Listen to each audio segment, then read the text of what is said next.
Okay, hello everyone. We are doing an economic analysis of the wine production industry in California. We'll be focusing on the production side of the Napa Valley and the other California regions of wine production. Okay, so California, that's the extent of our private market. We're choosing regional over a global extent. California accounts for about 90% of U.S. wine production. And if it was a nation, it would be the fourth leading wine producer in the world behind France, Italy, and Spain. And it is a luxury consumer good and is non-durable. Okay, so market demand and elasticity. So the consumer base for wine is changing currently. Millennials are consuming more than in previous generations. 1/3 of the consumer base right now are millennials. They're different than the older generations in the fact that they want more transparency and authenticity from winemakers. So they want a wine that speaks to them. They're not consumed or obsessed with expensive wines. They just want a wine that they can relate to, quote unquote. And winemakers are changing the type of wine they're producing for this reason. So also how they're marketing and connecting with their customer base since it is changing.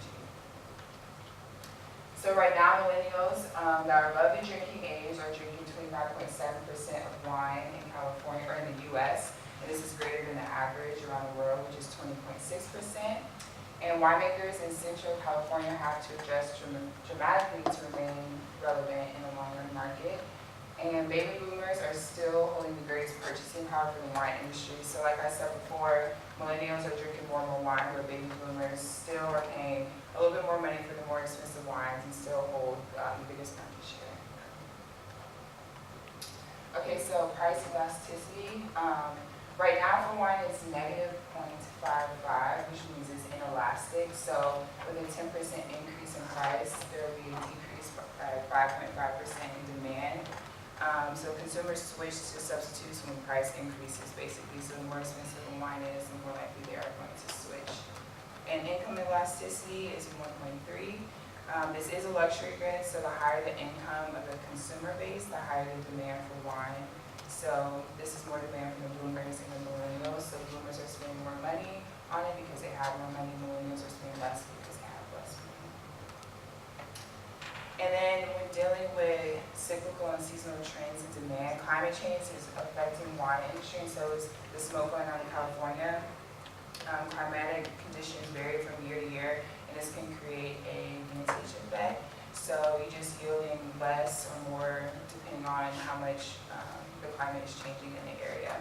So also you have things that deal with the vines, so the date on which the bud breaks, the flowering, and preparation. This can be affected by temperature and whether or not the wine is the flavor or the style that they want it to be.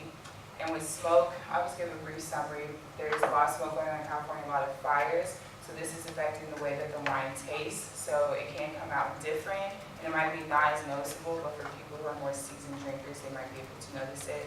So it's a factor that producers have to take into account when producing the wine. Okay, so the complements for wine are cigarettes, cheese, and winery tours. Those are the main things that are marketed alongside the wine industry. The wineries themselves are capitalizing on the winery tours as destination locations on vacations and other events. Restaurants are capitalizing on the cheese as a complement to serve more cheese with their wines to increase the amount that customers are spending at restaurants, and the cigarette industry is doing the same. The substitutes are alcoholic beverages like beer, liquor, and wine coolers. But marijuana is also a growing substitute as it's now legal in California for recreational use. So especially that millennial generation who has less money and they're more interested in the marijuana industry. So they're taking that over wine. America versus the world. So shown by this graph, Italy and France consume about 10 times the amount of the US population in bottles of wine consumed per person annually. This is mainly because 10%, or 30 million Americans, who are regular wine drinkers, are consuming 90% of the wine. So while we're consuming a decent amount of wine, about 60 bottles per person annually during that group, it's not the same portion of the population as in European countries. And they've made 3 changes to the consumption of American wine over the past 2 decades. These changes are Americans have developed more advanced palates, so they're looking for less boxed, cheap wine, and they're looking for more expensive bottles. So they were previously spending about $3 to $4 to $5, and now they're spending between 7 and 14 on average. Their tastes and preferences have changed, so California produces a fruity red wine. Previously, they've demanded white, sparkling, and rosé wines, but now that their palates are becoming more advanced and their tastes are changing, they're preferring that fruity red wine from California. Americans are now consuming more red wine due to its health benefits. The American population is becoming more aware of their health and fitness overall, and red wine has been shown to have health benefits and antioxidants, so they're becoming more interested in that as well. So I'm going to touch a little bit on the factors of production and then move into the markets for those factors. So the 3 factors of production for the wine industry are labor, capital, and land. Labor for the grape harvest and distribution, as well as machine operation. Capital such as wineries, irrigation systems, farming equipment, fermenting vats, aging barrels, pressers, and bottling equipment. And land, so the vineyards and the land that the wineries are on. So this diagram shows a little bit about like how wine production moves through the different stages. So the harvesting of the grapes, the extracting of the juice, fermentation, the pressing, filtration, aging, and then the bottling, which then moves into the distribution and consumption of the wine. So the markets for these factors of production, to start off, land. In California, Napa Valley land costs approximately $150,000 per acre. So it's a pretty significant cost to start a winery, just in regards to the land. So in regards to wine grape growers, they have increased slowly over the last decade to about approximately 5,000 in California. However, wineries have doubled in the past decade to approximately 2,900. So the other factor would be the labor market. In California, there's a labor shortage due to a shift to more lucrative crops such as almonds, which Joe's going to touch on later, as well as immigration policies affecting the labor market in California. So as you can see, with wine grape growers increasing very slowly over the last decade and wineries doubling, the labor shortage in California could cause a significant impact going forward in regards to wine grape growers. And the table on the side shows the total variable, fixed, and total cost in regards to small wineries compared to large wineries. So you can see labor is a significant cost that goes into wineries. Continuing on back to markets, capital. So one of the a really large piece of capital that wineries have to purchase are fermenting vats, and there's been a shift in technology from wood to steel to concrete. It's still very preference-based, but on average, steel fermenting vats are like the most popular. Average steel fermenting vats cost about $5,000 per BBL, which is a unit of alcohol per volume per barrel, and this is about 250 gallons. Concrete vats are very, very new, and I'll touch on that a little bit more later. So this is a little bit about the break-even prices and the estimated break-even prices by winery size. So based on total variable cost and fixed costs that we estimated from California wineries, the optimal scale for break-even would be 10,000 cases at about $16.08 per bottle, which is equivalent to about a mid-sized winery. So as you can see, a small winery at 10,000 cases and a large winery at about 20,000 cases per year, they have a similar break-even price. This can be attributed to the low output of a small winery and then the high costs of a large winery. And then market failure, as Kayla touched on a little bit earlier, California fires and droughts are causing inefficient allocation of resources within the California wine industry because wineries are having to purchase more land, new capital, as well as rebuild wineries if a fire caused damage to those. This is also causing a loss in tourism in the wine market as well, which is a large stream of revenue. The labor shortages are causing an unstable market because there's not enough labor to meet the production needs. And there's also an incomplete market due to new technology, such as those the concrete fermenting vats. Wine is also considered a demerit good because it's considered unhealthy and there's negative connotations about alcohol in general. And also there's negative externalities from underage drinking and the consequences of underage drinking. Okay. Now we will talk about market structure. Californian wine industry is an oligopoly because there is a small number of suppliers who have a large market share. If you look at the chart, you can see that the two biggest suppliers account for about 45% of wine shipments, the far largest for about 60 and the 8th largest for 75. The main product in the Californian wine industry is wine with alcohol levels of 13–14%. It is vertically integrated, which means that most suppliers either grow their own grapes or have a big control over the grapes growing practices of their own suppliers. There is a wide range of distribution channels. You can sell wine to tasting consumers, or you can sell it to distributors and then to retailers. As we have seen on the example with the wine shipments statistics, there is a wide strong consolidation within the wine industry. Many wineries have gone through acquisitions, which has been motivated by the intention to acquire and produce more labels and brands of wine. Small wineries are usually defined as wineries having sales of 10,000 cases a year or less. Winery industry is strongly supported by the community, usually through the labor involvement. What community gets in return is kind of like a membership benefits. It's either invitation to participate in different wine tasting events or special prices and discounts. And because there is a growing number of small scale wineries and big scale wineries already have a big market share, middle size wineries are usually getting squeezed.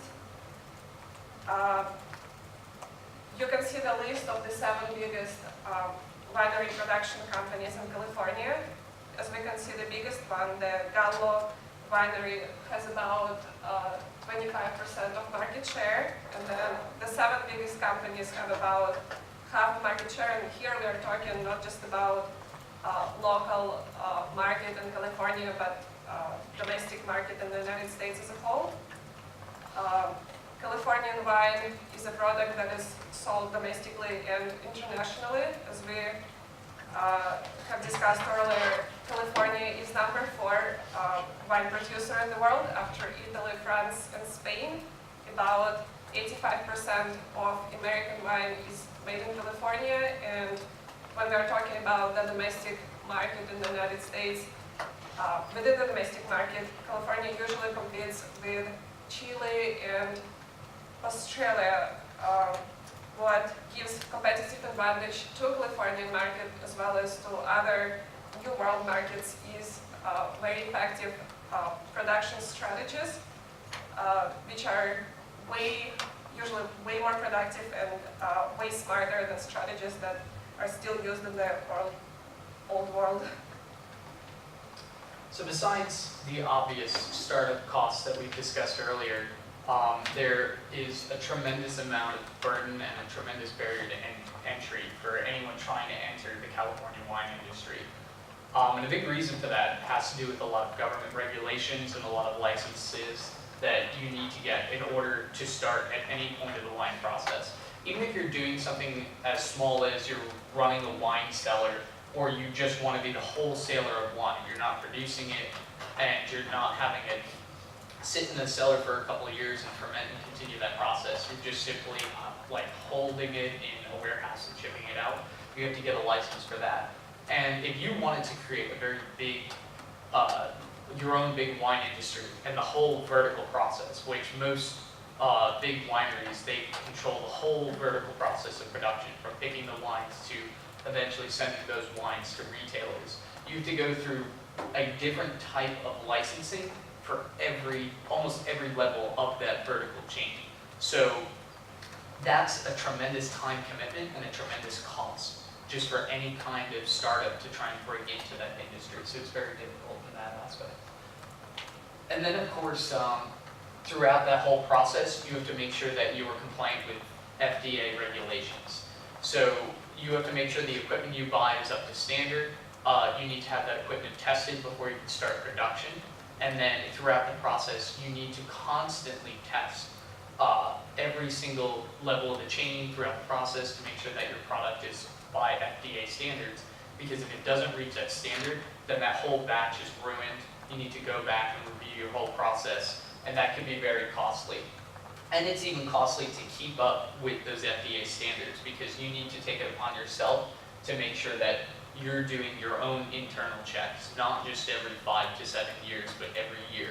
You need to make sure that you can have people that come in, you hire external groups to run mock inspections if they were the Food and Drug Administration.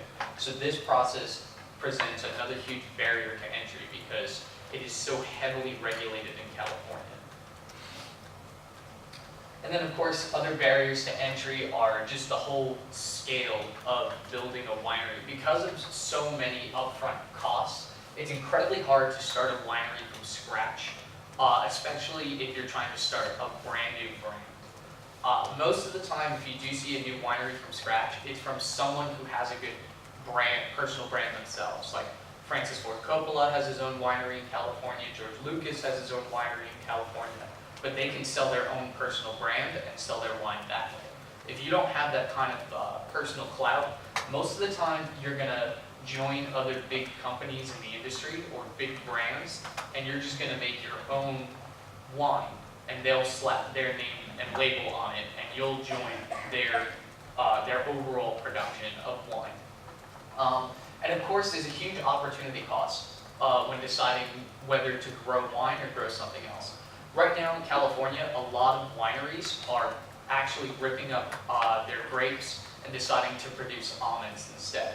And the reason for that is almonds are a lot cheaper and a lot easier to produce than grapes, and it's a lot more stable of a market. There's a lot more demand for almonds than wines, and again, it's just something that, if given the choice between a small family that owns a lot of land in California, they know that they are safer in the long run producing almonds than the fluctuating demand of wine. And then again, like we said, with the big capital investments, for just a small scale winery, you can look at an investment of almost $500,000. And then if you want to start something even bigger, it's going to be an investment starting around $2.5 million. And then, of course, more government regulations make it very difficult for people to even diversify what they do in their own wine industry and their wine company. A big issue right now is that many states don't allow the sale of alcohol online.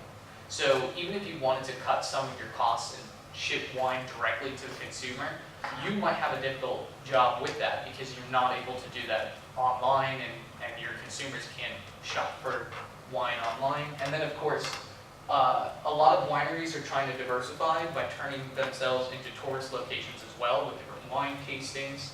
But that has led to a lot of backlash from municipalities because they're starting to find that people would go to the wineries, they'd be driving drunk, or they'd be heading out from the wineries, going to different establishments in the local community, and it'd be causing a problem. So some municipalities are outright saying, hey, you can have a winery here, but we're going to enact policies that prevent you from doing wine tastings because we can't handle the amount of drunk people that are leaving your wine tastings. So the price is right. When it comes to wine, price is the biggest factor in terms of whether a bottle of wine will move or whether or not it will not move. When it comes to premium wines, those are mostly consumed by baby boomers because they have the most available disposable income. And that one is not really affected too much by price. It's more about the brand of the wine and just more the clout it has within passionate wine drinkers. Most wines sell around that mid-level range, around that $10. Those are your Yellowtail, your Woodbridge type brands, and that's the key target price that the market demands for wine. And then you have your bottom tier wines, which are usually less than $9. Those are your boxed wines or your crazy Moscatos that millennials like. The problem with those bottom tier wines is that they're so cheap and they have such a negative connotation because of their price, they're essentially pricing themselves out of the market, especially as consumers' palates change and they demand more quality wines at a cheaper price. When they see a low price point on their wine, you're going to get a lot less movement on those wines. And again, like I said, income matters. As millennials start getting older and their income increases, we're starting to see them move more into that premium wine category. So this is a big thing for millennials right now that we need to keep an eye on in the industry. And then of course, you'll notice that depending on it doesn't matter what brand of wine is being sold. Like if you look at Yellowtail, which is more of coming from an Australian wine company, to Woodbridge, which is California, all their wines are priced around the same price. And that's because it's taken from the industry, and it's very rivalrous. So if one company decides to change the price on their wine, you'll see often the rest of the companies will follow suit. So that first price mover will have a short-term advantage on that price, but more often than not, it'll balance out in the long run. And then, of course, the non-price behaviors has to do with taste and preferences. Again, box versus bottled. With millennials, they want that more quality for that cheap, proper price, I guess is a good way to term it. So they're moving away from boxed wines and switching more to like those nice price $10 bottled wines. And then one of the ways that you can effectively increase your brand is through product differentiation strategies. Wine clubs are big in terms of selling wine, whether it's like the New York Times Wine Club or Turner Classic Movies has a wine club that they have a bunch of different wines that are a part of it. As your brand increases its clout and becomes a part of more wine clubs and is better known in that wine consumer market, then you're going to see an increase in demand for those bottles of wines. And then again, marketing, trying to work with local states, state regulators to increase wine sales, and then of course different mailings and working on the brand to establish that premium product of wine. Any questions? Why don't bottom-tier wines price their products higher so they don't get priced out? So while they could increase their price, just because that wine consumers palates have developed over the years and they have higher palates, they'll be able to notice that someone just changed the price on a bottle, like took box wine, put it in a bottle, and raised the price. You'll be able to taste the quality difference between that box wine and a true bottle of wine. So they would not be able to just fake it by changing the price.